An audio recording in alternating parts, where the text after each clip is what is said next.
Welcome back to the Spinners podcast. My name is Adam Neeson, and today you join me for the fourth installment of our sub-series we like to call The Art of Cinema, the series in which we look at a certain filmmaker, we go through their filmography, and see exactly what makes them unique in Hollywood. Today we look at British director Danny Boyle. Danny Boyle, of course, has made 13 movies as of the 28th of June, with the release of Yesterday coming to cinemas, starring Hamish, Patel and Lily James.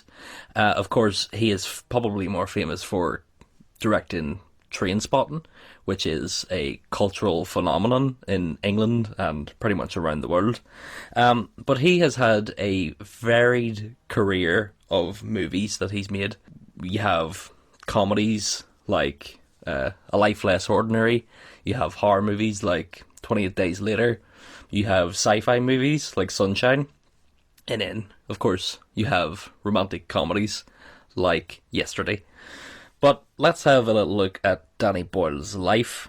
Whenever he was very, very young, he thought he was going to become a priest, and nothing would have made his mother happier than him going into the priesthood. But a priest that seen him in school pretty much warned him against becoming a priest, because he kind of knew that maybe Danny had something more to say in life than just becoming a priest. Danny Boyle is of a Catholic religion, so he went to a Catholic school, and he has said himself that a priest and a director are kind of the same job. They are people that tell stories in front of audiences, and stories that are meant to inspire people. But he was still set on becoming a priest until he seen the movie Clockwork Orange, and his mind was just blown. Of course, Stanley Kubrick's Clockwork Orange is a masterpiece in filmmaking. We'll probably do an episode of this series on Stanley Kubrick at some point. But that movie is ultra-violent, as they like to call it, and definitely something a young Catholic boy who's thinking about joining the priesthood should be watching. Danny has said in the past that although he loves Clockwork Orange, Apocalypse Now was the movie that made him want to become a film director. Apocalypse Now, directed by Francis Ford Coppola. One of the greatest movies ever made, I would say. Absolutely stunning movie about the Vietnam War, starring Marlon Brando and Michael Sheen, I do believe. It's been a while since I've seen it, but visually that movie is absolutely stunning, and has inspired a lot of filmmakers over the years, especially if you go and read the Heart of Darkness book about the making of Apocalypse Now. You actually realise how much shit they had to go through to get that movie made.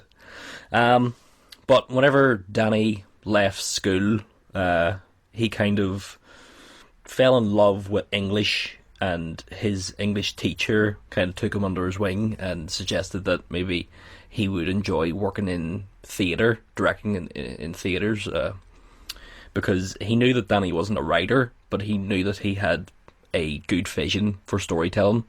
So Danny worked in the Royal Court Theatre, and he directed a few plays before moving up to bigger and brighter things, and became a stage director for the Royal Shakespeare Company, which is one of the best acting theatres in all of the world, of course.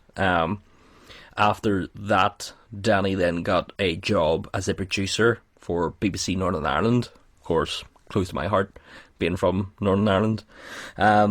And he said that because this was the 80s and Northern Ireland was going through the Troubles at the time, they didn't want a producer who was Northern Irish, so they reached out and were able to get Danny, who was working at London at the time, and he came over and made some really incredible stuff with BBC Northern Ireland, really provocative stuff.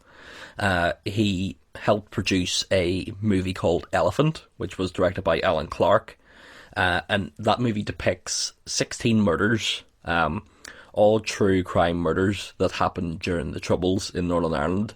Of course, the movie's called Elephant because it's the elephant in the room. It's what nobody wanted to talk about. Was the actual true crimes that were happening at the time. Beautifully shot on 16mm, very, very low budget, but some hunting images in that movie. And it's still a movie that's talked about today in Northern Ireland when talking about the Troubles. While he was producer, he gave himself some jobs directing TV shows. So he directed a television show called The Greater Good, Scout, and he also got jobs directing 2 episodes of Inspector Morse. American listeners might not know what Inspector Morse is, but it's pretty much British Columbo. That's the best way to describe it. So before he went on to make movies, I just want to kind of break down some of Danny's styles that he brings to a lot of his films. A lot of his movies are based around money. So people wanting money, needing money, having a lot of money, and what that can do to humans. Things like Shallow Grave, where they find money and it breaks the whole friendship apart of 3 people living in a flat.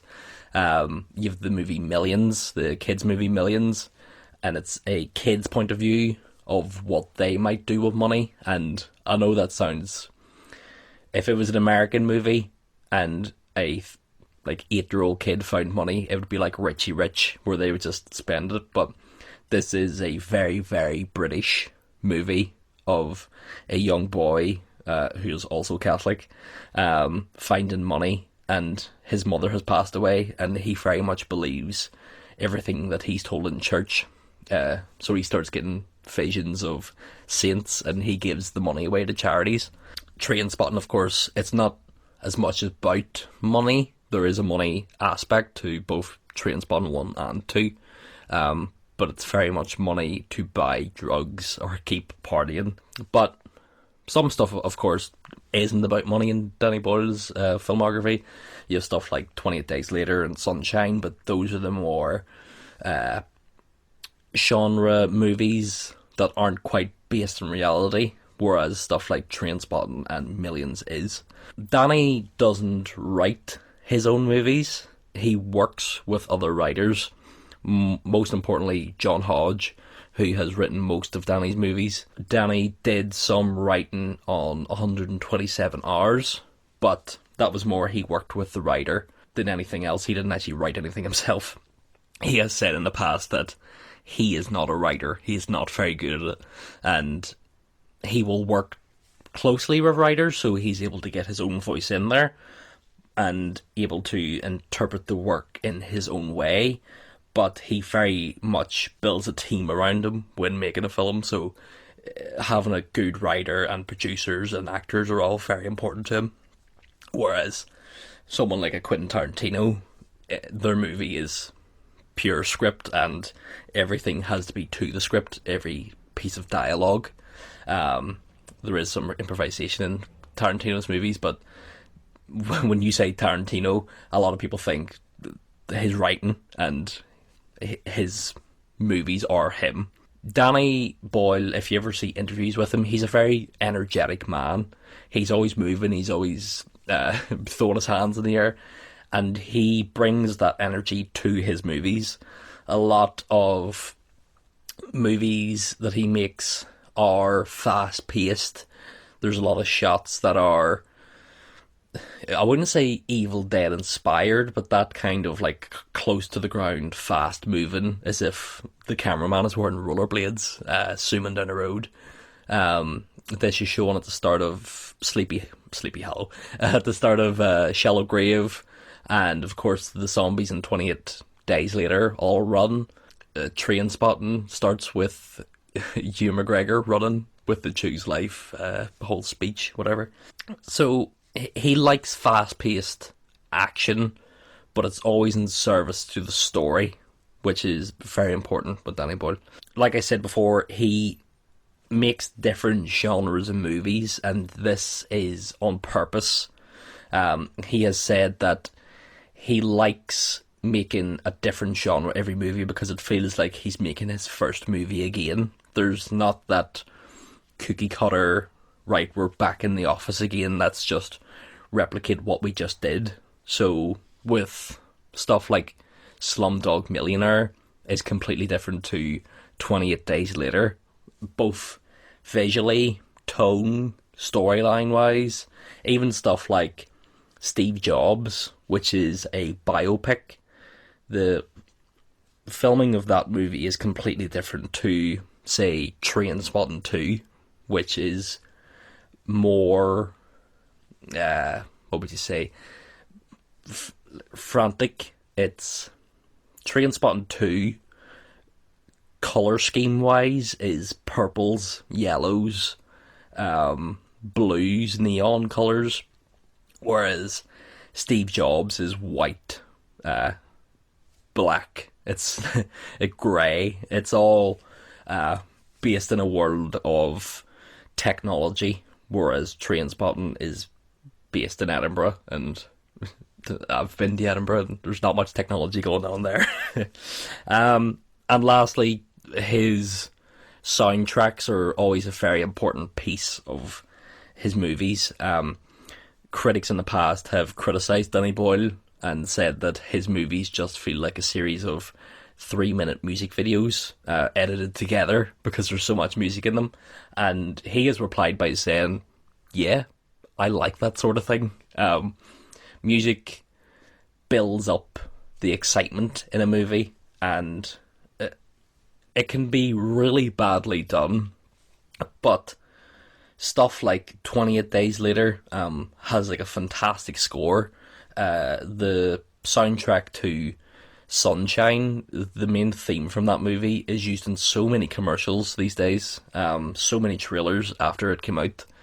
Trainspotting finals are like everywhere. It was the best-selling album of like that year. So he's obviously doing something right, and he uses a lot of British artists. He uses Muse and Blur, and he also uses old songs like Perfect Day by Lou Reed and Lust for Life by Iggy Pop, which have become synonymous with those scenes in those movies. Lust for Life, this is the whole choose life running, and Lou Reed's Perfect Day is when Renton has an overdose in the first Trainspotting. It's very much the Stuck in the Middle of You, Mr. Blonde in Reservoir Dogs, of those songs. You imagine those bits of the movies when you hear those songs. So that's just a little background on Danny Boyle. We'll get into more at the end. Just a little teaser now. He could have been called Sir Danny Boyle, but he said no, and we'll find out that at the end of the episode. But before we get the more fun facts about Mr. Boyle, let's start breaking down his movies, because there's 13 of them, and we have to get through them. So, first of all, Shallow Grave. Well, are you comfortable, Cameron? Yes, thanks. You seen the flat? Yes. You like it? Yes, it's great. What on earth could make you think we'd want to share a flat like this with someone like you?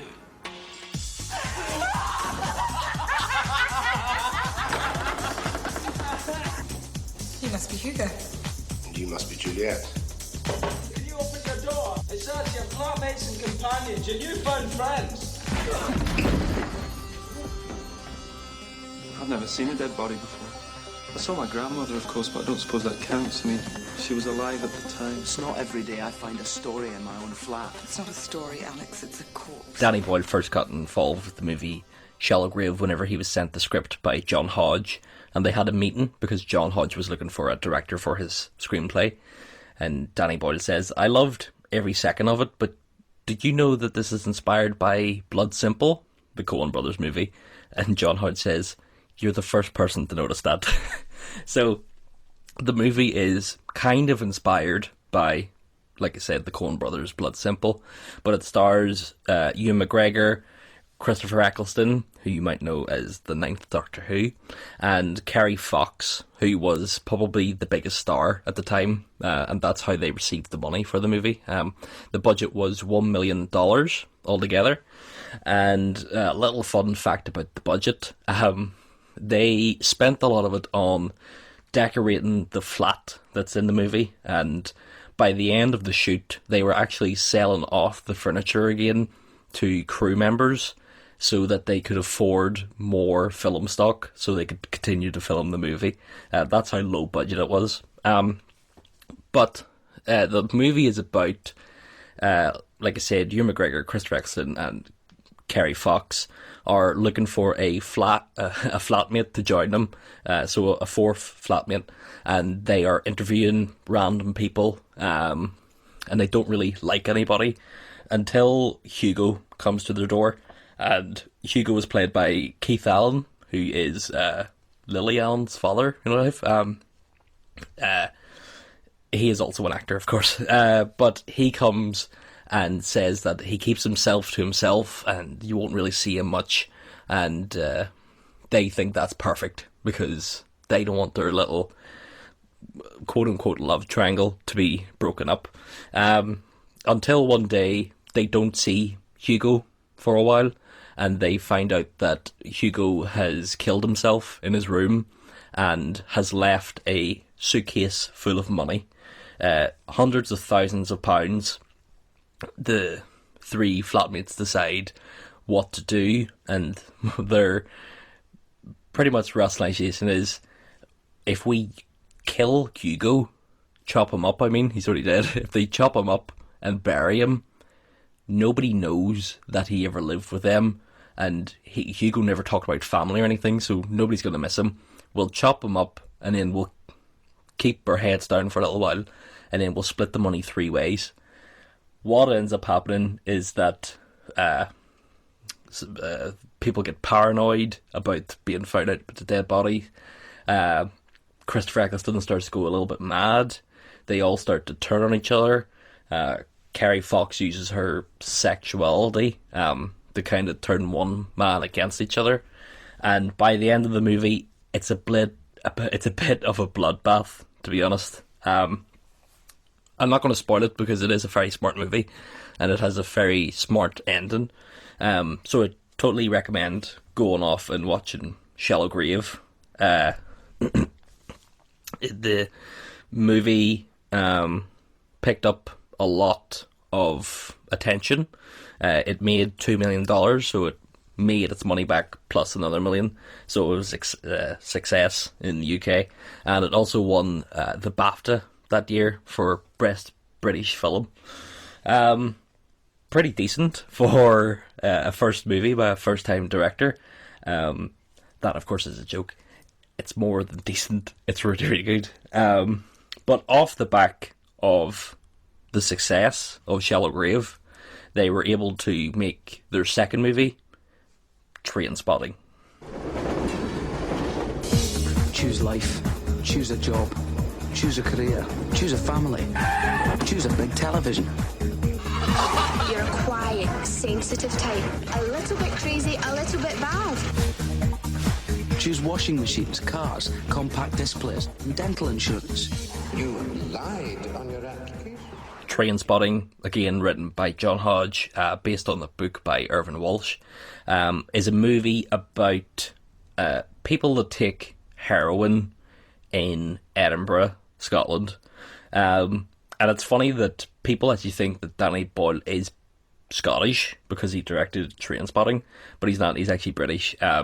It's just that the book in which Trainspotting is based on was written by a Scottish writer, and that's where it takes place, in Edinburgh.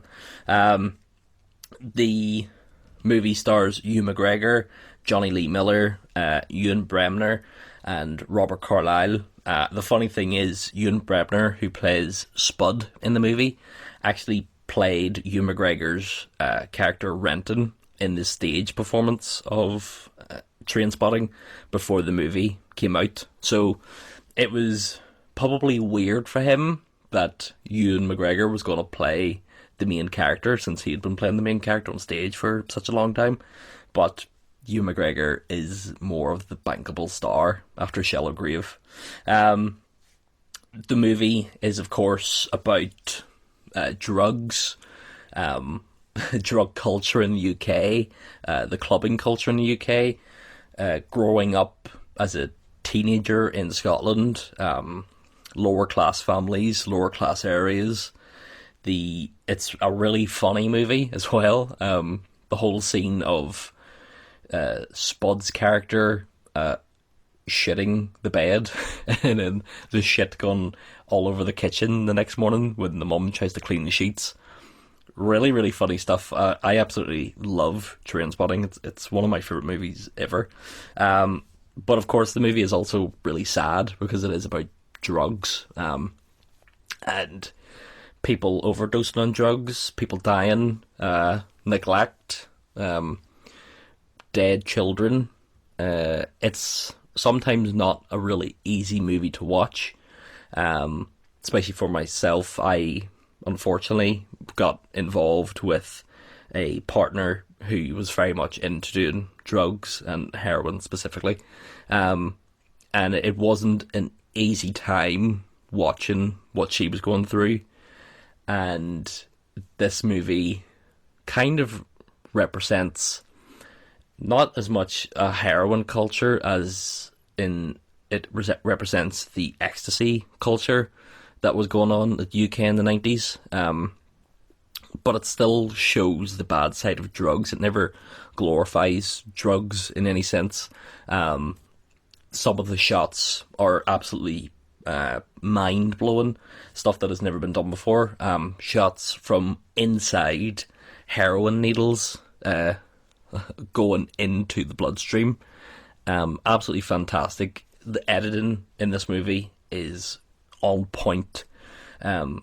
Especially, it's such a team effort, this movie, between the music and the script and the editing. It's all so sharp. With the writing, like the Choose Life speech and the cinematography of Renton and Spud running down the streets of Edinburgh with the Lust for Life's Iggy Pop pumping. It really, for UK cinema, English cinema, nobody had ever done anything like this before, and it was a touch of realism brought to the UK cinema-wise, because sometimes a lot of British movies are all hoity-toity, Pride and Prejudice type movies, or East End, London gangster movies. There isn't really a movie that goes into the lower classes and shows you what it's genuinely like. A lot of movies since, of course, in the UK have been more able to depict lower class families. Stuff like Billy Elliot, which starred Jimmy Bell. Absolutely fantastic movie. And of course there was like Gregory's Girl, sorry. Scottish filmmakers in like the 80s and 70s were able to show like more realistic depictions of lower classes at the time, because Danny Boyle himself is really inspired by directors like Ken Russell or Alan Clark or Nick Rogue. These are all in the same echelon of English directors. But back to Trainspotting, like I said, visually incredible. Everybody remembers the toilet scene. Just seeing Hugh McGregor climb into the most disgusting, dirtiest toilet in Scotland, and he has lost his suppository from his anus, and he has to climb into this toilet to get it back. And instead of just showing a really disgusting scene of his hand down the toilet, Danny Boyle takes it a step further and shows you Renton climbing into the toilet, then swimming in an ocean. Like I said, like nothing we've ever seen before. The overdose scene with the Lou Reed song over the top, where Renton sinks into the floor and you just see like a tunnel vision of the two sides on the left and right. You can see the red carpet in which he's sunk into, while Perfect Day plays, and you see what it's like for someone who's OD'd on heroin to be found by an ambulance, taken to a hospital, given the proper treatment. Then, of course, you have Renton going cold turkey and getting off heroin. And you get the famous baby crawling on the ceiling scene, which is one of the most creepiest things ever. It's not the best done scene, special effects wise. They did what they could with what money they had. It still looks like a doll on a roof, but the idea in theory is genuinely terrifying, and the way it's filmed really sells that effect. I suppose it's the Bruce the Shark from Jaws. Even if the special effect isn't great itself, the way you film the scene will dictate how the audience will feel about that scene. And it's no more present than it is in that baby on the roof scene, which is fucking terrifying. The movie is, of course, about being selfish at a young age and not caring about anybody else, and that's kind of shown when they do find the dead baby.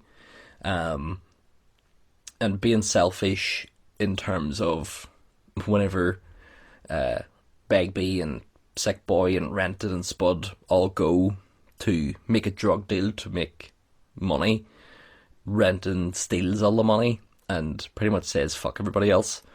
He leaves Spud $1,000, but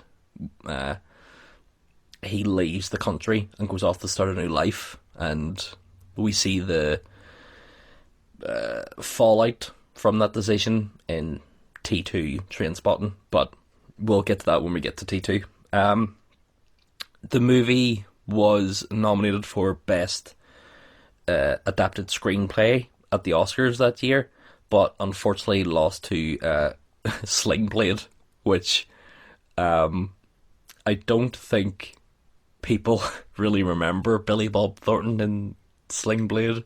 It's an okay movie, but it's definitely not a better script than Trainspotting. Sling Blade, what a piece of shit film. But after such runaway success with Trainspotting, it made so much money and it made such an impact in UK culture. Artists felt that they could speak out and say a lot more about how they grew up and what their life was. You had stuff like artists like Tracy Yemen and Oasis kind of came along around the same time. There was just like this big explosion of like British pop culture, pretty much, that all kind of just like took a nosedive whenever it went into like 1999, 2000, when you get stuff like the Spice Girls. Although Spice Girls are good and they were very, very popular, of course, mid-90s was more of a grungy, we have attitude UK, whereas by the time you get to like 1989, 2000, 2001, we started going into lovable pop, not really edgy anymore. All the corners have been curved and we just weren't as sharp anymore when it came to like our culture from around the world. But after Trainspotting, we had A Life Less Ordinary.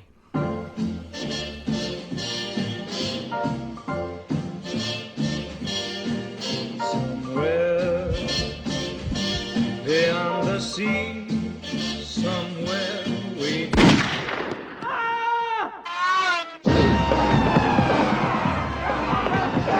Who are you anyway? I'm his daughter. Drive! Drive more carefully. He cut in on me. I'm the worst kidnapper I've ever met. Well, I'm trying to do my best here under really difficult circumstances. Have you even asked for a ransom yet? Like your daughter here, and I'm going to send her back in pieces. And A Life Less Ordinary stars Ewan McGregor again, Cameron Diaz and Holly Hunter.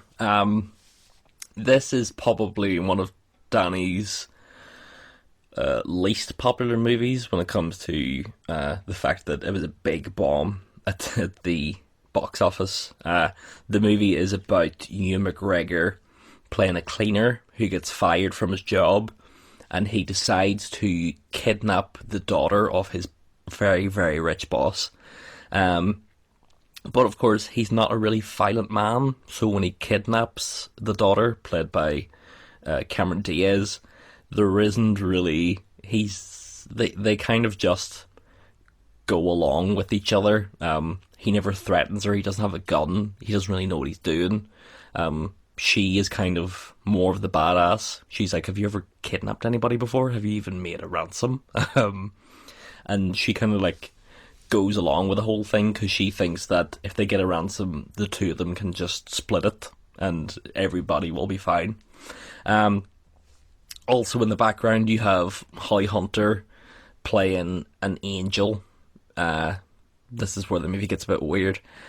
God and heaven is represented to look like a police station, I guess. Kind of like the police station from RoboCop, but everything's white. And Holly Hunter has been tasked to make these two characters, Ewan McGregor and Cameron Diaz, make these two characters fall in love with each other. And that whole subplot doesn't really work. It feels more like a Coen Brothers idea. Maybe because they have Holly Hunter, and I love her in Raising Arizona, so I'm just kind of used to her working with the Coens. But this movie, Danny Boyle has said himself that he got cocky. Him and the writer, John Hodge, again, they moved the story from France and England and based it in America and toned down the violence because they thought that if they based it in America and toned down the violence, then more people would like it in America, therefore equals making more money. So they sacrificed their art for money, and as we all know, that's not really the best thing to do. It's not a great movie, but it's not terrible. You can definitely still see Danny Boyle's style in the storytelling, especially because Ewan McGregor's there. Him speaking John Hodge's dialogue, it kind of just all really fits. This movie is so 90s it hurts. The soundtrack, Ewan McGregor's hairstyle in this, it's just terrible. There's a great dance number, which is like a fantasy sequence to the song of Beyond the Sea, which I quite enjoyed. But really, this is probably one of his less known movies, and that's probably for a reason, because it isn't really that great. I can't say it's bad, but it's just not great, and I wouldn't recommend it unless you want to be a completist and just watch all of Danny Boyle's movies. But where it's set out to be a romantic comedy caper, it kind of loses its way. It doesn't have that tightness that came in the previous two movies, and I think that is mostly because it became more of a studio picture than it did an independent movie, like Danny Boyle is used to. This kind of just seems like a work for hire, but it's not, because John Hodge wrote it. But it just seems like the studio stepped in and were like, you need to put in Cameron Diaz because late 90s she's a massive star, and he said okay, but I get to bring my Scottish friend Ewan McGregor, and they went, oh, okay, I guess, even though he's not really been in anything much yet. But yeah, that's Life Less Ordinary. There isn't much to talk about it because, like I said, it's not great, and there is some stars. Ian Holm is in it, who plays Bilbo Baggins in Lord of the Rings, and Stanley Tucci is actually in it for about 5 minutes. But A Life Less Ordinary is just not that good, and I think we'll move on to the next movie, which is also not great, The Beach. My name is Richard. So what else do you need to know? Stuff about my family or where I'm from? None of that matters. Not once you cross the ocean and cut yourself loose, looking for something more beautiful, something more exciting. And yes, I admit, something more dangerous. Bangkok, Good Time City, gateway to Southeast Asia. Wanna drink snake blood? It was a beach. Beautiful, too much sensation. I tried to keep it under control, but it just keeps spilling out, spilling out, spilling out. I was waiting for it to hit me. But it just wouldn't happen. I just feel like everyone tries to do something different, but you always wind up doing the same damn thing. The Beach, written by John Hodge, starring Leonardo DiCaprio, Tilda Swinton, and Robert Carlyle. It's about Leonardo DiCaprio going to the Philippines in Bangkok, and Robert Carlyle is staying in a hotel room beside him, and he's going a little bit crazy. And the next day, Robert Carlyle is found dead in his hotel room, and he's left a map for Leonardo DiCaprio, and it's a map to a secret island just a few miles away, which they can row to. And this island is run by Tilda Swinton, and it's a secret society of people.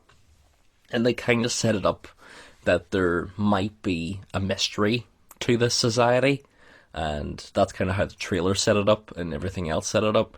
But unfortunately, not much happens in this movie. It's more of a character piece, to be honest with you, but none of the characters are interesting enough to actually warrant to be a film to be made, unfortunately. Famously, of course, Leonardo DiCaprio, hot off the success of Titanic, he went and made The Beach, and Leonardo DiCaprio at that point was untouchable, and because of Leo, Danny Boyle was able to have a lot more say in stuff that happened in the movie. Studio wanted to interfere because they didn't want their golden boy to be in a shit movie, to be honest.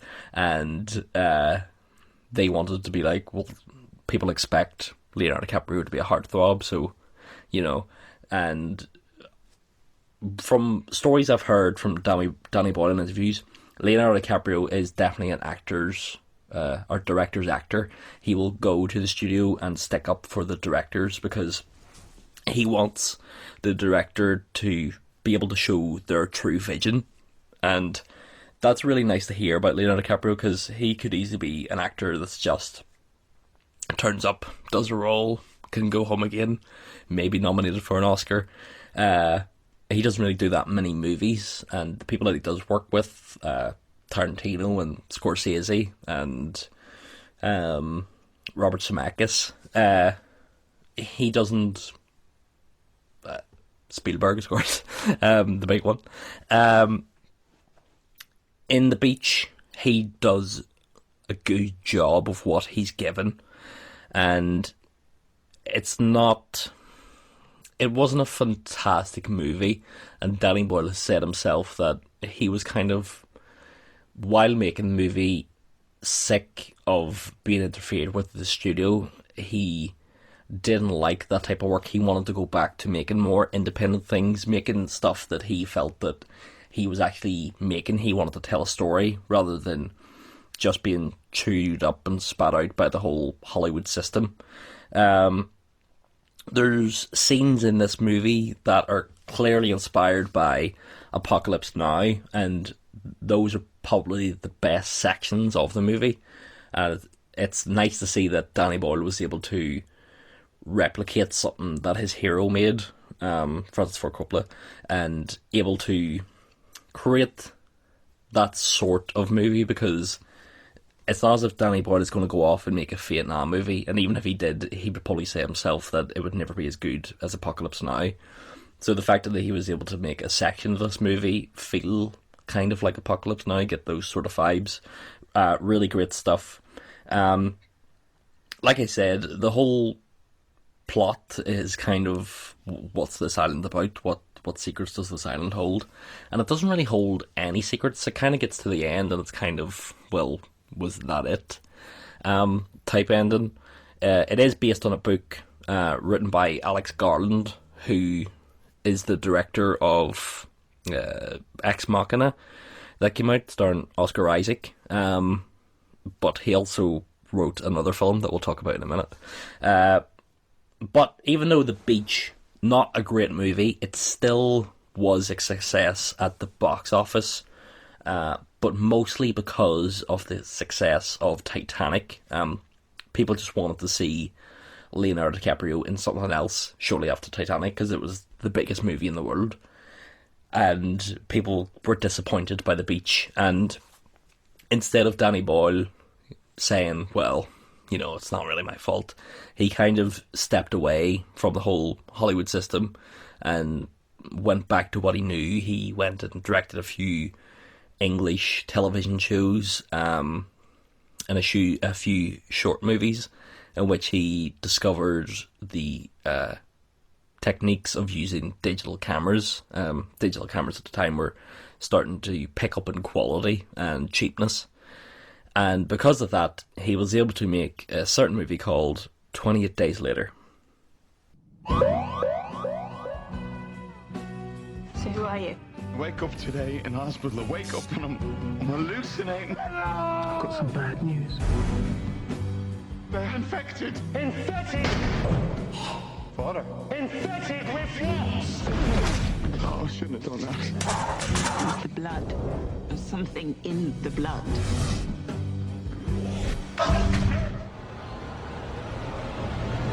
28 Days Later was written by Alex Garland, like I said, the director of Ex Machina, starring Cillian Murphy, Christopher Eccleston, and Naomi Harris. Fantastic movie. I don't really need to tell you what it's about, because it's probably one of the most famous zombie movies in the world. It has inspired so much since it came out, it's ridiculous.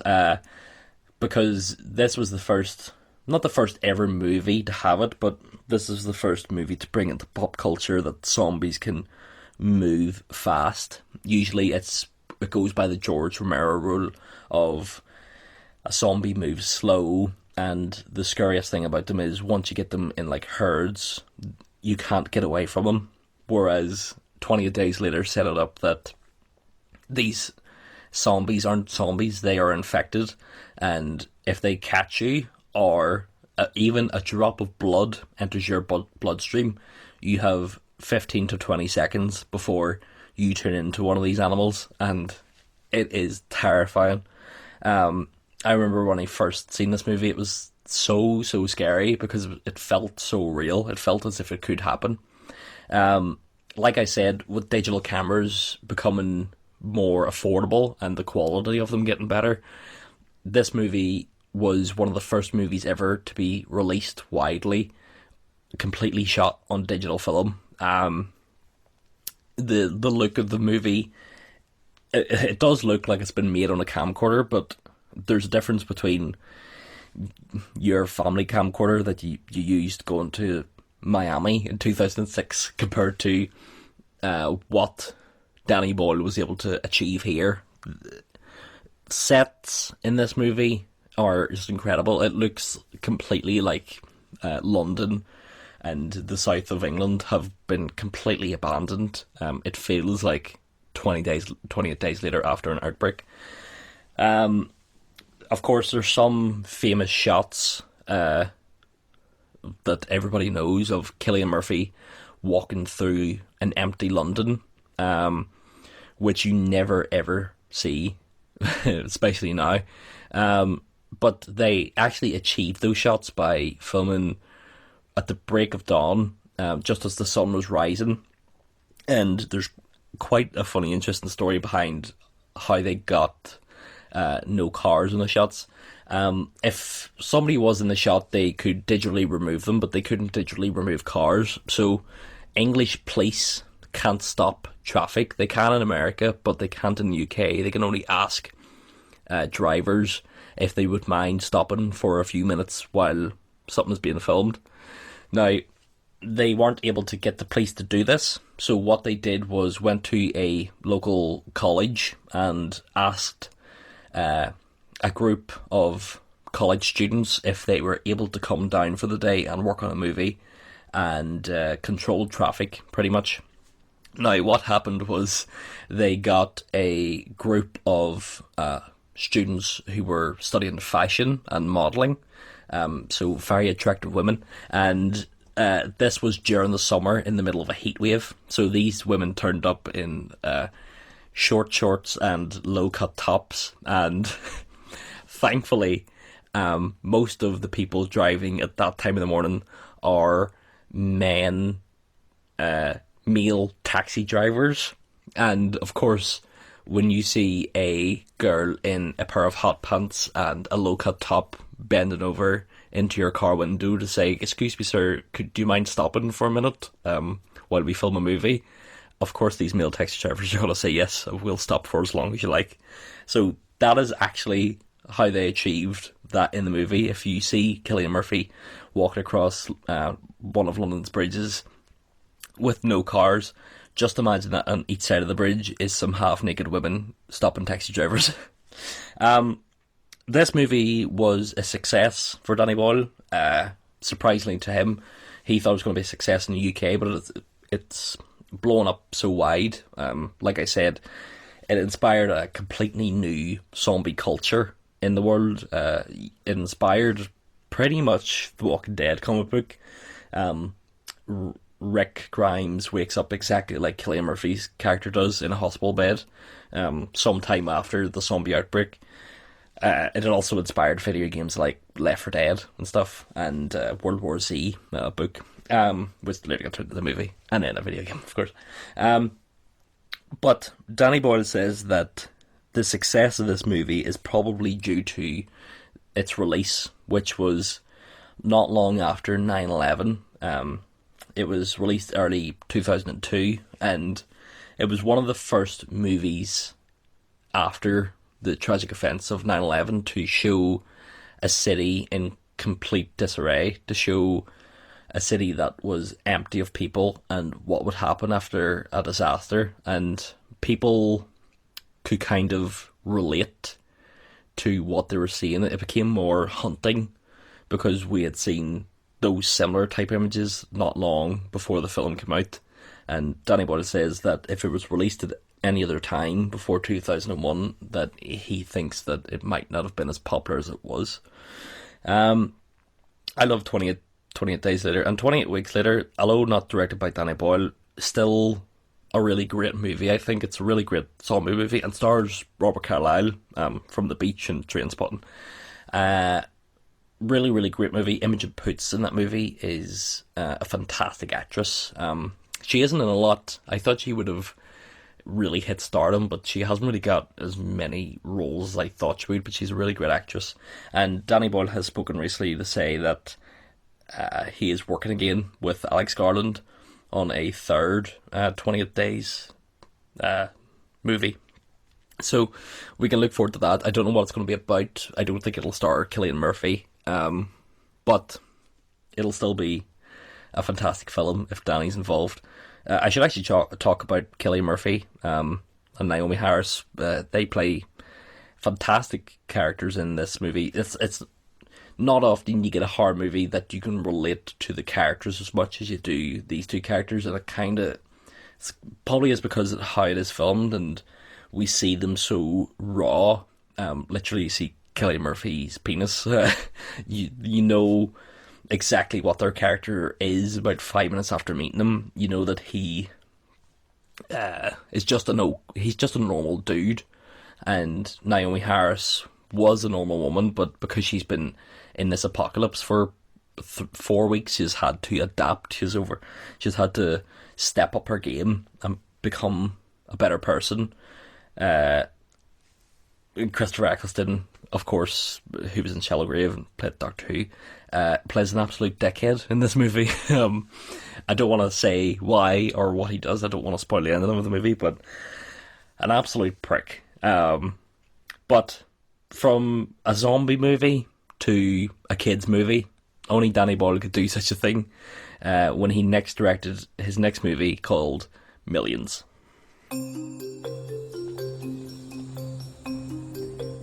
Your mother, she wants you to get on with your lives and do the best you can.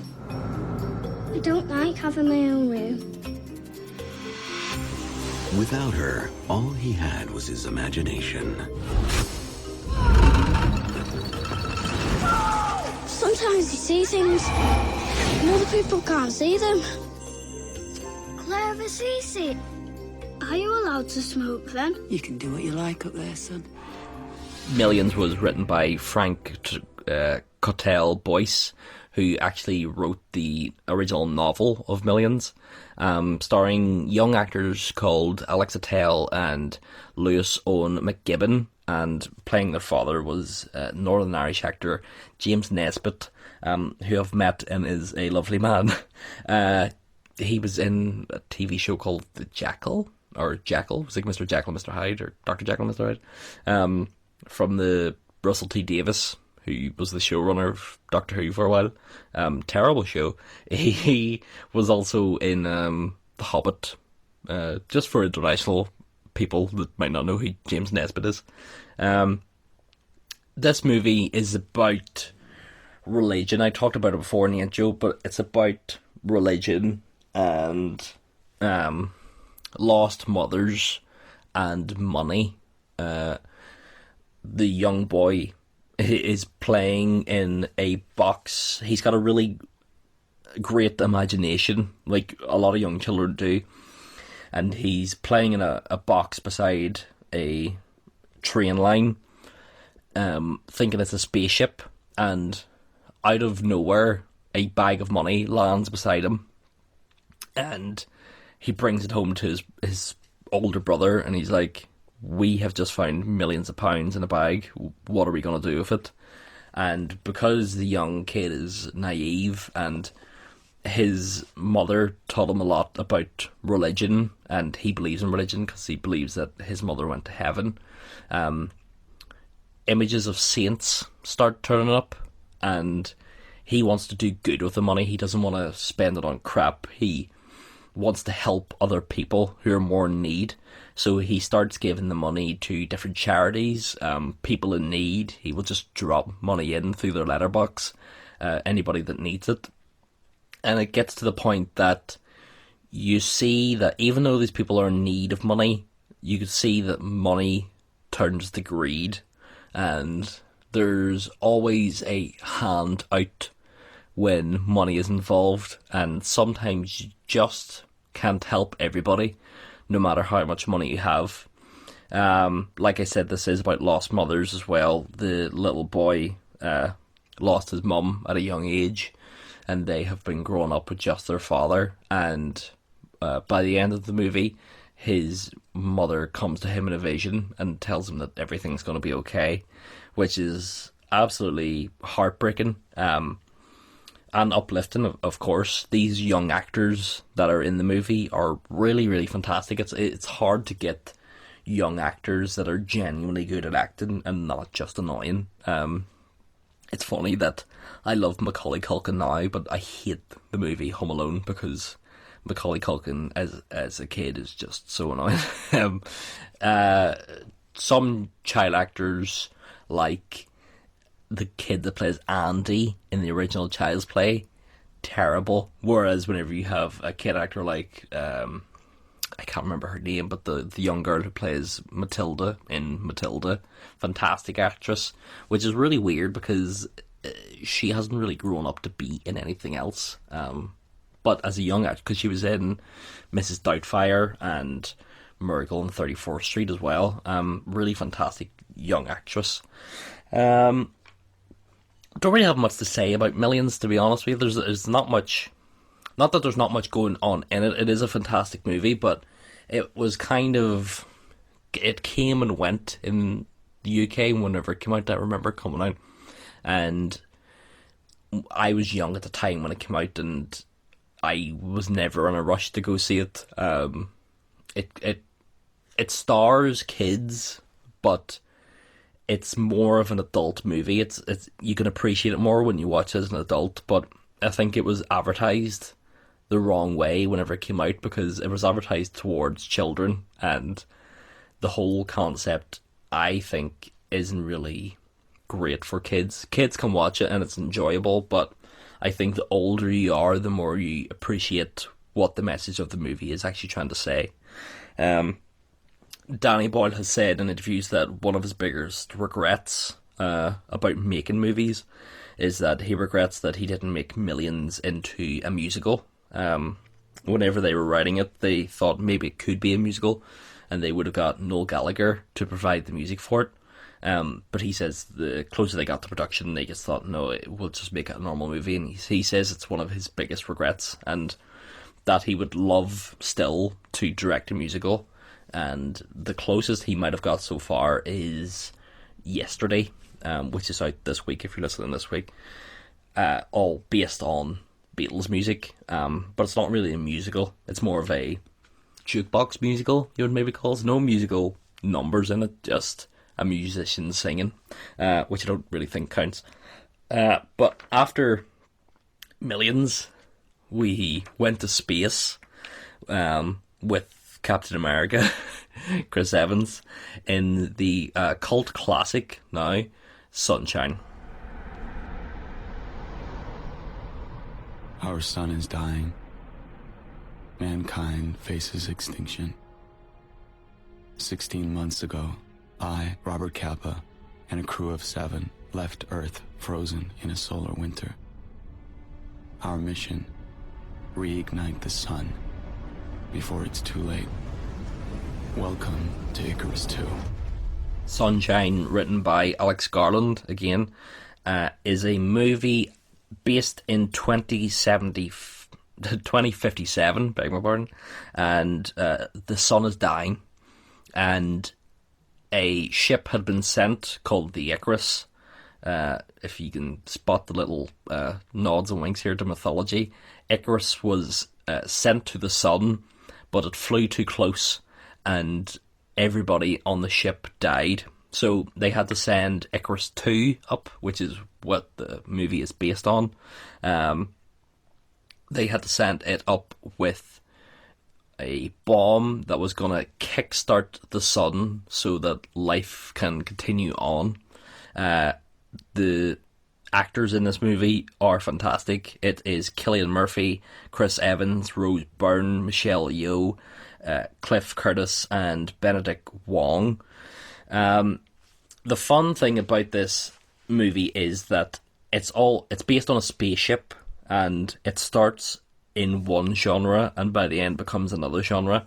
And this movie, like I said, has become a cult classic since its release. It's often on a lot of people's favourite movies of all time, but it was, like Millions, mismarketed. It was kind of marketed as a horror movie, whereas it doesn't really become a horror movie really at all, but you could say there's some horror aspects in the third act, which is more like the last 20 minutes, really. But all these fantastic actors were actually told to live together for a few weeks, so they would have kind of like a working relationship with each other. It would feel like these were people that actually lived on a spaceship for years with each other.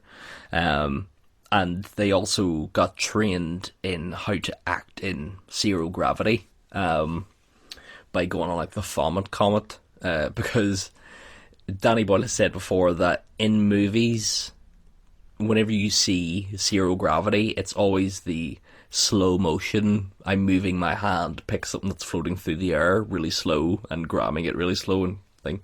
Where if you actually see someone on an actual space station, they actually move incredibly fast.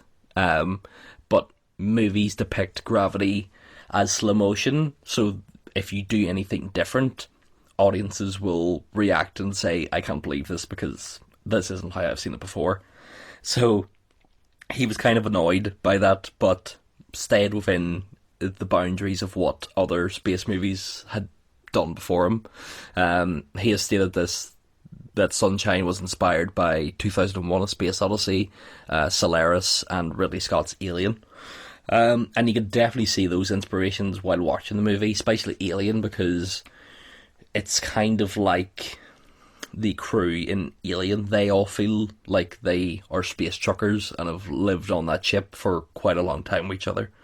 The movie is about humanity and God, and pretty much how God gave us all life with the sun, and now this is humans helping God by not letting the sun die so humanity can live on.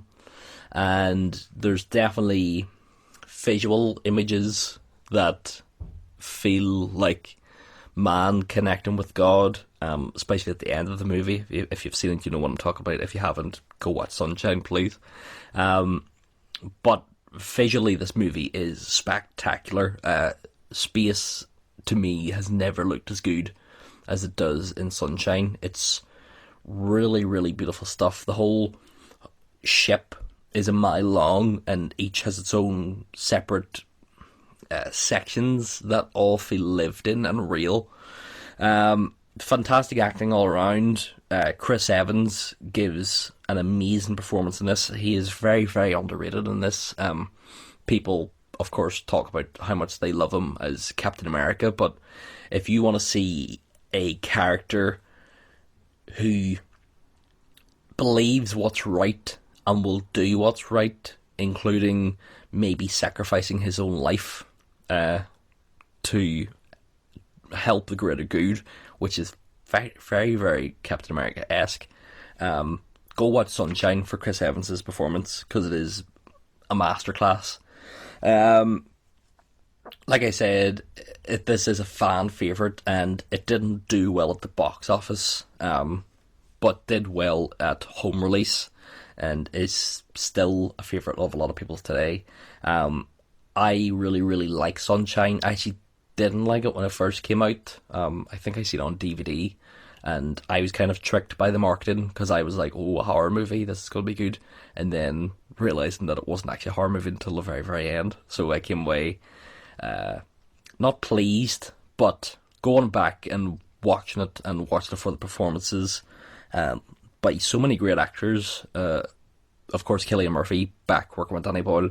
Cillian Murphy is a fantastic actor. He's actually really underrated too, because he, of course, is in Peaky Blinders now, and he's getting the recognition that he deserves. But he was in a movie where he played a cross-dresser many years ago called Breakfast at Pluto, which was incredible performance.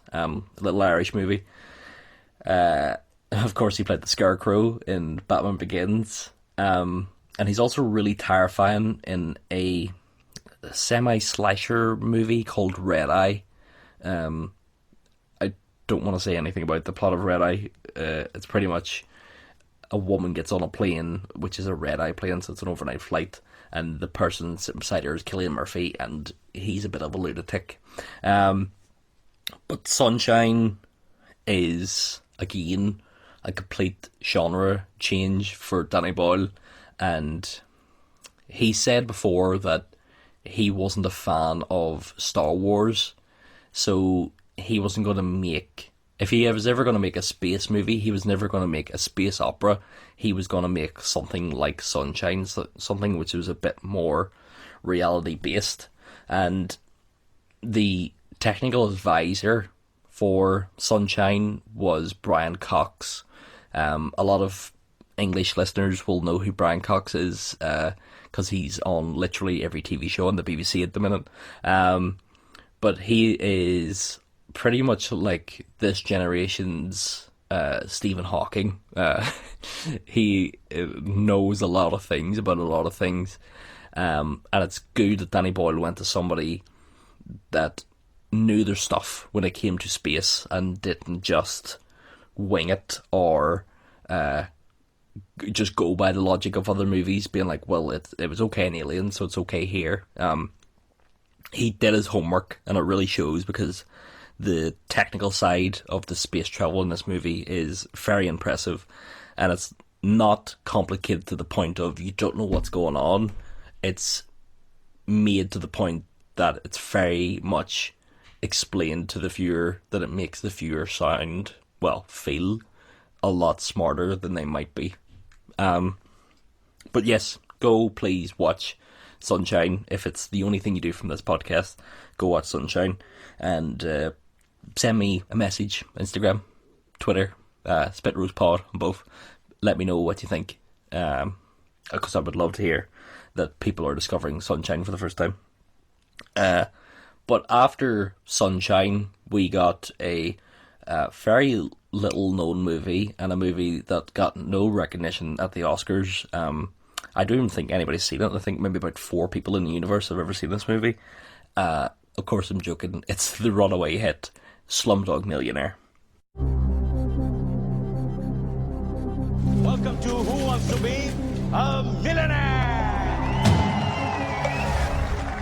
Are you ready? General knowledge, Wallace. Never get beyond 60 rupees. He's on 10 million. What if he didn't know the answers? I knew the answers. Slumdog Millionaire, written by Simon Beaufoy and starring Dev Patel and Frida Pinto. With a budget of 15 million, the box office on this was 377 million. So you could say it was a bit of a smash hit for Danny Boyle. The movie is about a kid who grew up in India, and he is on the Indian version of Who Wants to Be a Millionaire.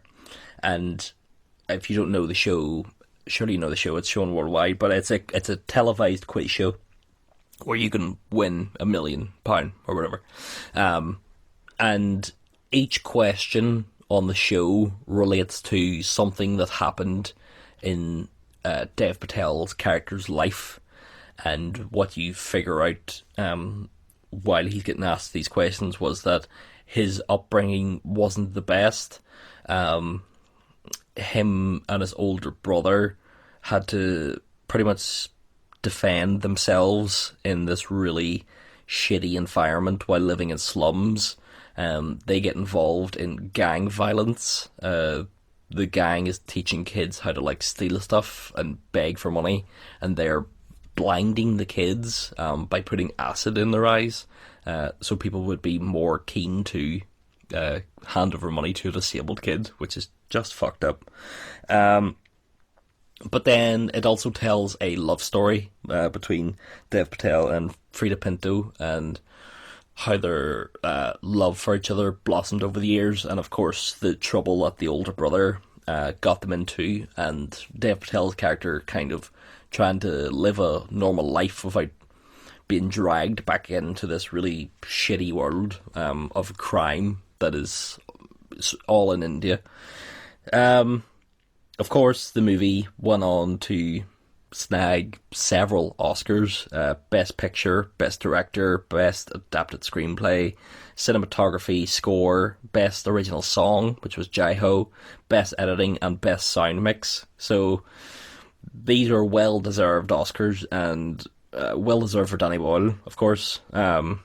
He never thought that a young man from Manchester would ever go on to make such a hit, and he brought the Oscar back home to his hometown of Radcliffe in Greater Manchester, and everybody was very, very pleased. Go on YouTube and find the news clip when he brings the Oscar to his local pub, and everybody's like, whoa, they've never seen anything like that before in their lives. Danny Boyle learned a lot while shooting The Beach. He brought a lot of crew members from America to Thailand to film The Beach, and he felt a separation between the Thailand people and the American crew. So what he did with Slumdog Millionaire was that he brought a crew of 10 people from the UK and hired a completely Indian crew. Of course, India with Bollywood are known for their filmmaking style. like they're not incompetent when it comes to filming a movie. So he was able to embrace the culture more, which really kind of brought a realism to how it felt to live in the slums of India when you had people who actually experienced it throughout their lives. Great uplifting movie. I'm not really a fan of this movie as such. I think because it got so overhyped at the Oscars, by the time I watched it, I was kind of like, it's okay. It's not the greatest of Danny Boyle's works. But his style is definitely in there. It's gritty. You have your fast-paced, energetic editing. The scene in which Dev Patel is crossing train lines to get to Frida Pinta, and it's edited in with different shots from his whole life just to get to the end, and they have the whole Bollywood dancing ending. Absolutely fantastic. Great colours, of course. I'm surprised it didn't win for costumes at the Oscars, because it won everything else at the Oscars. But yeah, fantastic movie. Not the best in my eyes, of course, but I definitely think it's worth seeing at least once in your lifetime. I assume a lot of people, especially if you're listening to this, I assume you must have seen Slumdog Millionaire, because it seemed at the time when the Oscars rolled around that everybody's seen it.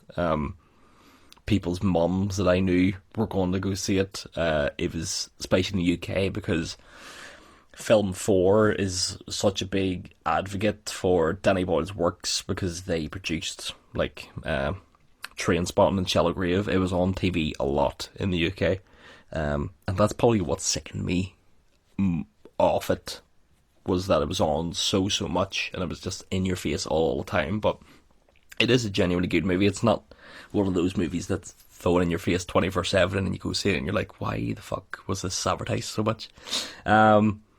But it is funny, because the movie was not really distributed that wide in America, and Fox Searchlight really pushed for it to be considered by the Academy for Oscars. And once they approved and it got nominated for Oscars, it just blew up in America and started showing in every theatre, whereas it was probably shown in about 20 theatres across America 2 weeks beforehand. So everything got out of hand real quick for Danny Boyle, because he had directed this pretty low budget movie, £15 million movie, for it to then be in every cinema in America with Oscar buzz around it. I'm sure he felt like a real holy shit moment, especially because he had been working in the industry for at least, movie industry anyway, about 15, 17 years at that time. It was probably gratifying for him. After Slumdog Millionaire, we had the weird decision to make the movie 127 hours. Good morning, everyone. It is 7 o'clock here in Canyonland, USA. Hey, Aaron. Mom still has not heard from you. Will you just call her, please? I'll talk to you soon. And this morning, on the boulder, we have a very special guest, Aaron Ralston! Oh gosh, it's a real pleasure to be here. Thank you. 127 Hours, written by Simon Beaufoy, who also wrote Slumdog Millionaire, starring James Franco, and mostly James Franco, but also Kate Mara. It's the story of Aaron Ralston, I believe his name was, who wrote a book called Between a Rock and a Hard Place, and the story is basically that Aaron, played by James Franco, but also in real life, fell down a canyon and got his arm pinned between the wall of the canyon and also a rock. And what happened was that he survived for 127 hours before getting to the point that he had to perform surgery on himself to remove his arm, otherwise he would have died. He, of course, survived to tell the tale, wrote the book, and this is what the movie is based on. James Franco does a fantastic performance in this movie, which is pretty much like a one-man show. There is other story elements, of course, but it's very much James Franco's face in your face for a solid 2 hours, as he is stuck down this canyon, pretty much debating life. How far will one man go to survive? And it's an interesting question. Would you cut off a limb to save yourself? I think a lot of people would say no unless they were in that situation. But of course, Aaron Rotson was a rock climber and knew he would get into sticky situations like this, whereas myself, who is sitting in his office, I don't think I'm in danger of getting stuck between anything. The only thing I'm in danger of getting stuck in between is the doors of the fridge if I close them too fast, because the microwave has just dinged because my lunch is ready.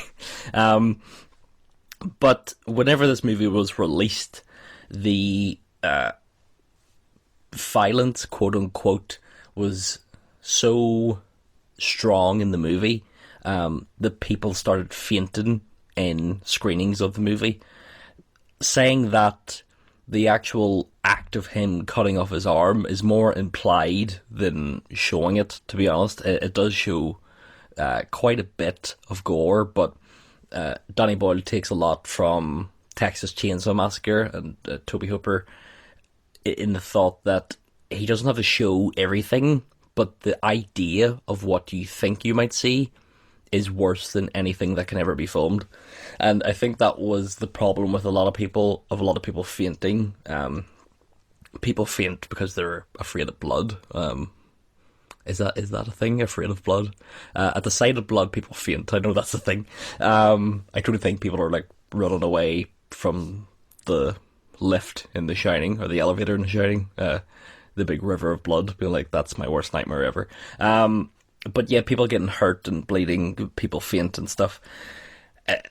It's not that drastic, to be honest, and the movie represents it in a really artistic way. It's not Saw, it's more of an art movie than a slasher movie. Of course, Danny used a lot of his techniques that he had learned from previous movies. He shot handheld cameras whenever it was close up on James Franco, and other scenes that didn't take place inside the canyon were all filmed in digital, proper cameras, like red cameras, rather than your handheld type of camcorder style. But really great movie, really great music, inspiring story. James Franco was nominated for Best Actor, didn't win, but was also nominated for Best Picture at the time. Strange follow-up for Danny Boyle after coming off Slumdog Millionaire, but like I've said, he's a man that often tries a different genre of movie because he wants to feel fresh. He wants to feel like he's making a completely different movie every time, rather than just do the old cookie cutter routine of, he could have easily just made a similar movie to Slumdog. You kind of see it every year at the Oscars. People that get nominated for movies, their movies every year are of a similar ilk, often biopics, like 127 is, 127 Hours is. These biopics are all cookie cutter movies. I don't want to get into the whole Bohemian Rhapsody argument. We've had that on our regular Friday Spit Roast podcast. We've had that argument so many times. But it's what the movie Walk Hard, starring John C. Reilly, took the piss off, and they're still doing these cookie cutter biopics. Anyway, we're not talking about Bohemian Rhapsody. That's when we do a Art of Cinema about Bryan Singer, which will probably be used as evidence in his trial for having sex with young boys. No, of course, this is a more serious podcast than our normal shenanigans of run the normal spit roast. But after 127 hours, it was a bit of a success, like nominated for Oscars, so it kind of got that Oscar buzz money. But Danny then became involved with producing the London Olympics, and this was a big thing for Danny Boyle because when your home country asks you to represent them to the entire world, there is no bigger job, really. And what Danny did was pretty interesting. He represented stuff in Britain that you wouldn't really think of. Like, he showed the National Health Service. He involved Mr. Bean. A lot of genuine British workers that work like in the National Health Service, so actual nurses and doctors and genuine people were all involved. It wasn't a big showcase of talent like some of these shows can be. Like, if there's ever an Olympics in America again, you could imagine Beyonce being rolled out, Bon Jovi being rolled out, Bruce Springsteen, all these type of things. Whereas the British Olympics ceremony was more humble. It wasn't the best thing in the world, but they did what they could, and they represented the UK very, very well, and Danny Boyle did an excellent job with that. After the Olympics, he went on to direct another movie which couldn't be a complete opposite of wholesomeness. Whenever you describe what happens in the movie Trance. There's something hidden inside me. What is it? It's a memory. A memory? A memory of what you did. Anyone can steal a painting. Let's start the bidding at £5 million. All it takes is a bit of muscle. Trance sees the return of Danny working with John Hodge again, also joined by Joe Aherney as writer, starring James McAvoy, Vincent Cassel, and Rosario Dawson. This is a movie about, well, it's kind of about an art heist gone wrong. James McAvoy plays an art dealer, an art auctioneer, works at an auction house, and they start to get robbed, and James McAvoy takes the most valuable painting, and they have a whole safety kind of thing that he puts it through like a letterbox, and it goes into the safe area. But he gets hit in the head by Vincent Cassel's character and gets amnesia, and it turns out that James McAvoy's character was the inside man on the whole job, but because he was hit in the head, he can't remember what he did with the painting. So they hire Rosario Dawson, who is a hypnotist, to try and take a look at looking back on all his steps he took in that day to get a clearer vision of what might have happened. That's the basic narrative for the movie. I don't want to spoil what actually happens, but it becomes more of a femme fatale movie. Everybody's twisting and turning. The protagonist becomes the antagonist. The female damsel in distress becomes the person that's saving everybody. Everybody switches roles in this movie, and it's very, very interesting watch. This movie was after the Oscars, and I think Danny Boyle maybe needed something out of his system, because that was so wholesome and had to be PG. This movie is like a hard R18 movie. It features a lot of violence, a lot of bad language. You see Rosario Dawson's vagina in this movie. like the whole thing, and I don't mean to be like, isn't that cool? It's like, I've never in my life seen a vagina on a fucking giant cinema screen and had to awkwardly sit in the cinema and be like, that's just a woman's vagina. Okay, guys, this is how life goes. Really great film. It's like I said, twisting and turning. His use of reflections in the movie. A lot of shots are shot through glass or using mirrors, and that kind of represents the whole duality of characters. Not everybody seems to be who they are by what they look like. James McAvoy seems like the most helpless man in the room, whereas he might have been something different before he got amnesia. He might not remember kind of who he was as a person. Great gory imagery in this. There's a bit where Vincent Cassel gets his head blown off. It is a dream sequence, so it's not a spoiler. Gets his head kind of blown off, and his mouth still works. And he talks to James McAvoy's character, and it's very, very gory. I remember this kind of came out around another James McAvoy movie called Welcome to the Punch. And they kind of had similar lighting tones. It's really weird that they came out so close to each other. Welcome to the Punch, really underrated movie. James McAvoy, Mark Strong, David Morrissey. Go check that out. I can't remember who directed it, but it's a very, very British gangster heist movie. And like I said, Trance is also a heist movie, so it's a bit weird that James McAvoy was involved in both movies so close together.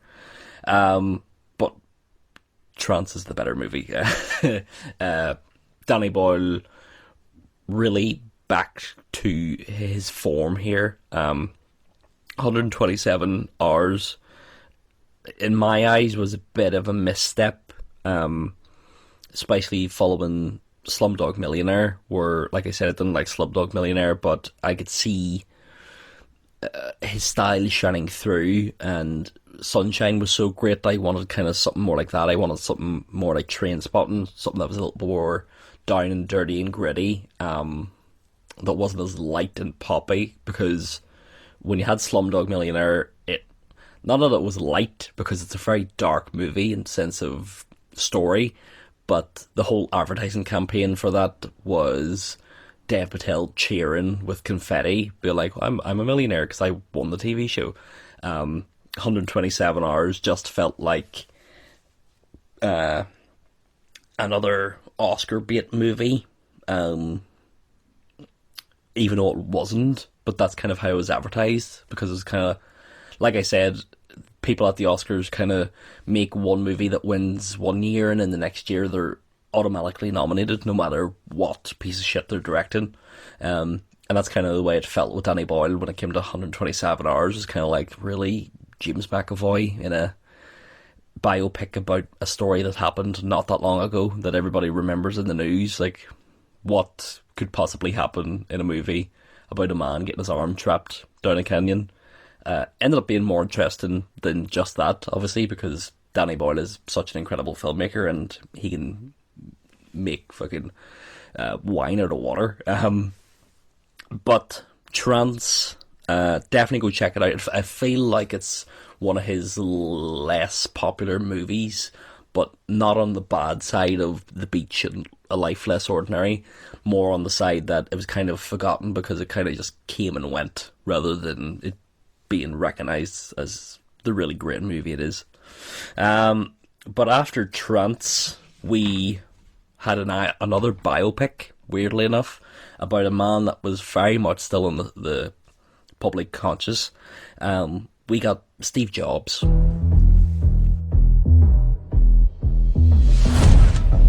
What do you do? You're not an engineer. You're not a designer. You can't put a hammer to a nail. I built the circuit board. The graphical interface was stolen. So how come 10 times in a day, I read Steve Jobs as a genius? What do you do? Musicians play their instruments. I play the orchestra.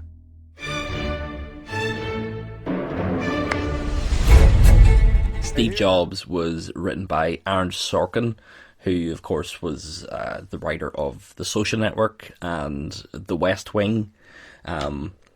He is a very well-known writer. I'm not a big fan of his writing style. It kind of comes off as too smart for the room sometimes. I did not like Social Network at all, and Steve Jobs I liked in a technical aspect rather than a script aspect. I liked everything but the script, and also Steve Jobs as a man isn't really that interesting to me.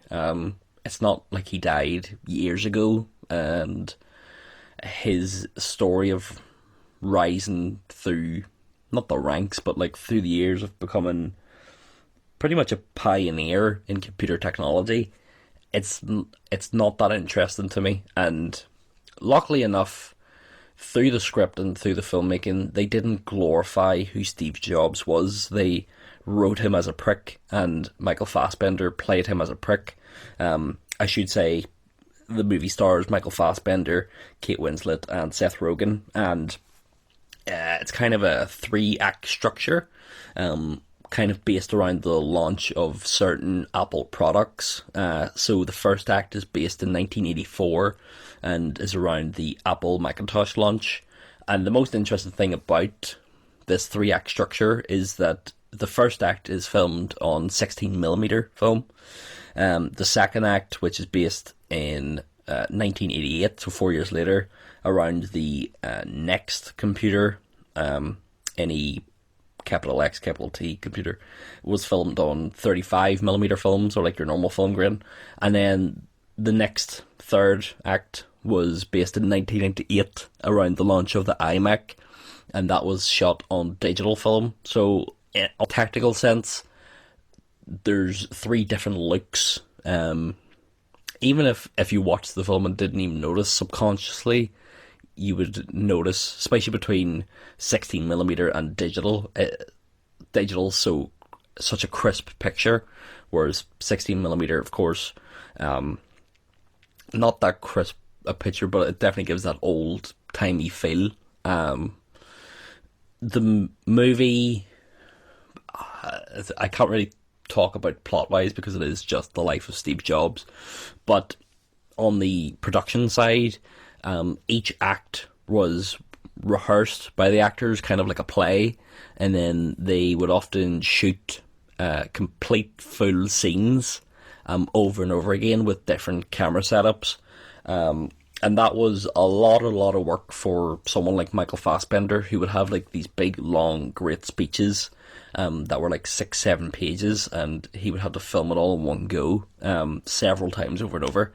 But they would rehearse, film the first act, and then take a little break, rehearse, film the second act, take a little break, and then rehearse, film the third act, and then they were done.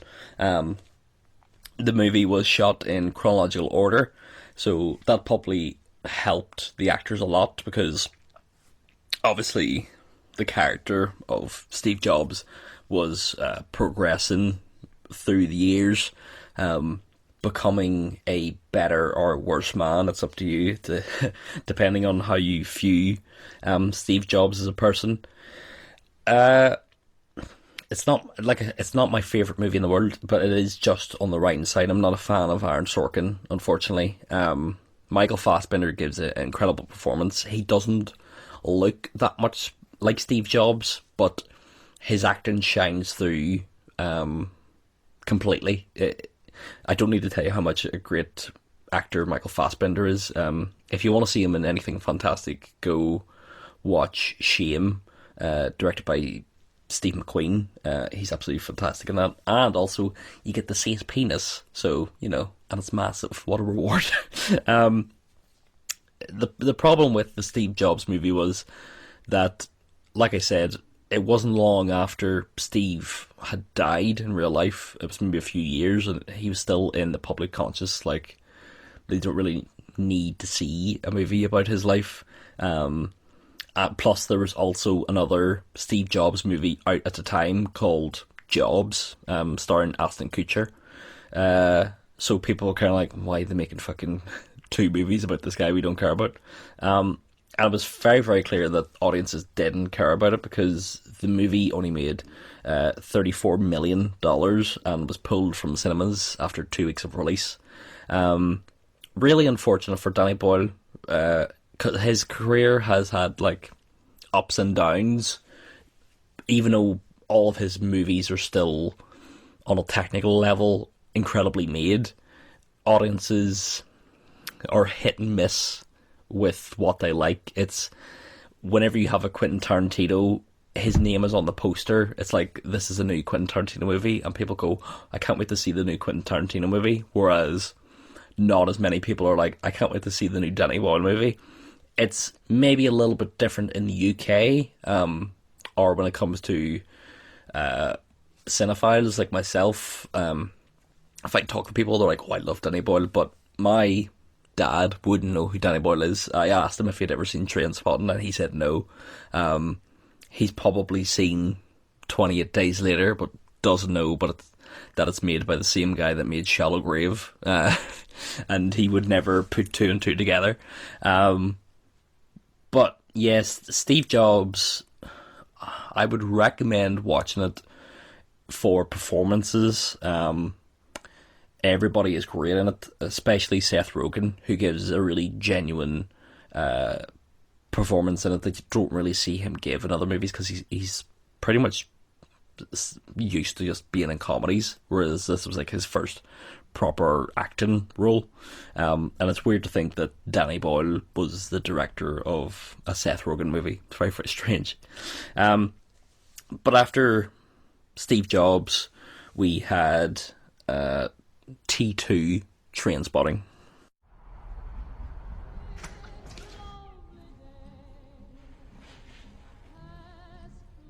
Hello, Mark. So what you been up to for 20 years? Choose life. Choose Facebook, Twitter, Instagram, and hope that someone, somewhere cares. Missed you, mate. I missed you too, Spud.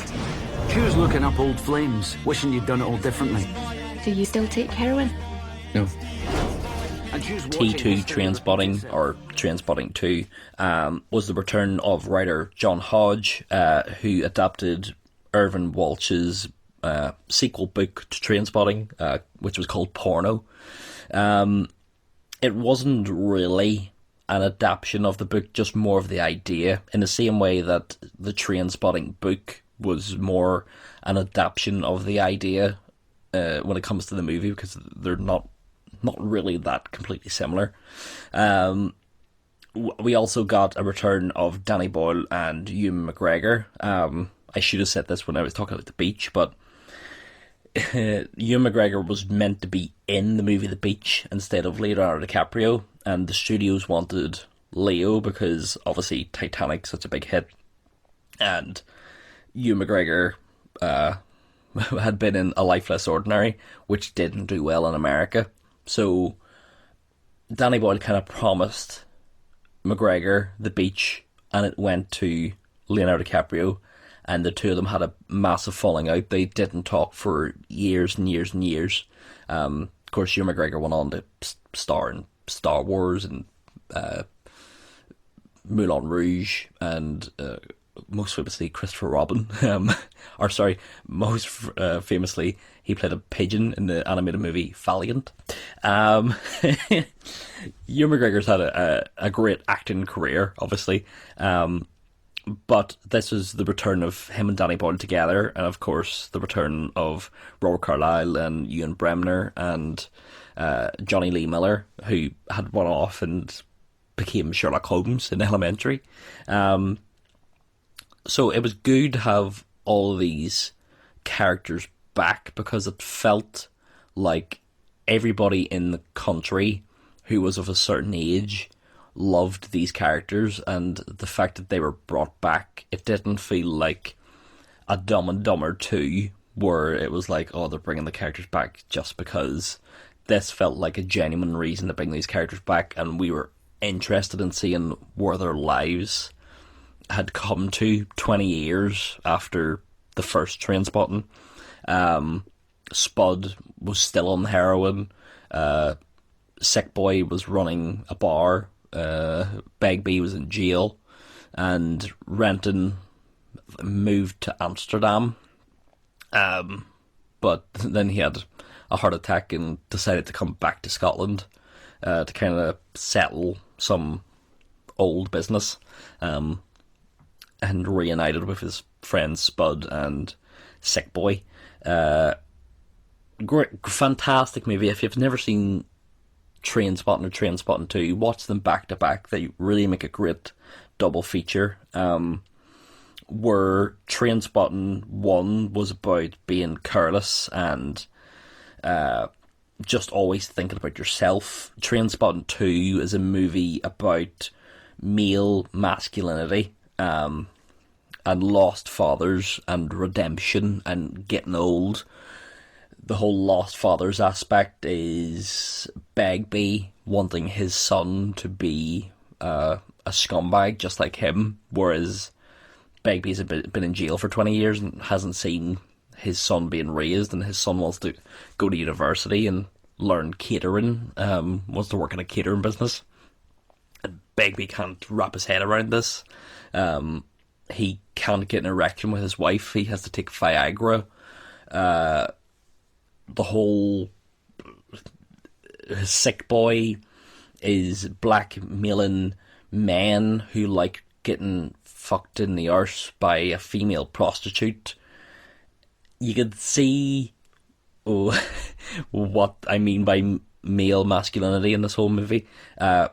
Spud gets off the heroin finally and starts writing down his stories of what he's experienced over the years, which are all pretty much all the stories we've seen in Trainspotting 1, to the point that he collects them all and puts them in a book, and he can't think of a name for the book, and his wife says, why don't you call it Trainspotting? The cinematography in this movie compared to the original is incredible. Trainspotting 1 had some fantastic cinematography, like I said, the toilet scene, and there's a scene where Renton is in a bar and everybody's moving around him at high speed and he's by himself.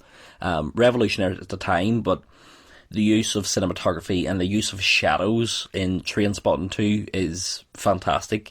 You see Renton's mum, who passed away, in a shadow form, sitting in the seat she used to sit to while she had her dinner. You also see the use of shadows when it comes to Spud going cold turkey off heroin, and he's sat in the corner frightened while his shadow is opening the bag of heroin and shooting up.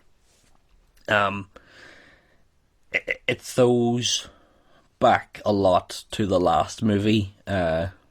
You hear like stuff that happened in the last movie. You hear the running down the streets during the whole Choose Life intro, and Spud revisits some of the old streets that they ran down.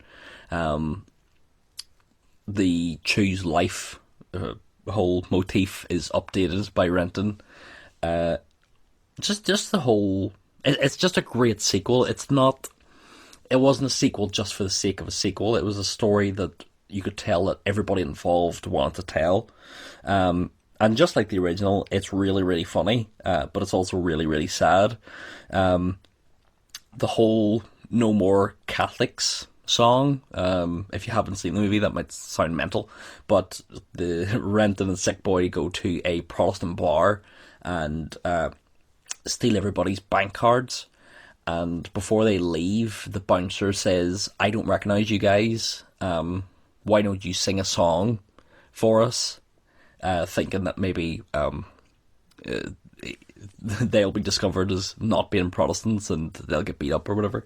But then Renton makes up a song called No More Catholics, which really was funny to watch in a Northern Irish cinema.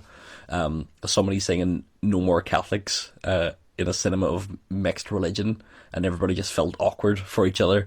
In cinemas in Scotland, there was actually late night screenings of Trainspotting 2, and the No More Catholic songs became more of a sing-along section for certain areas of Scotland.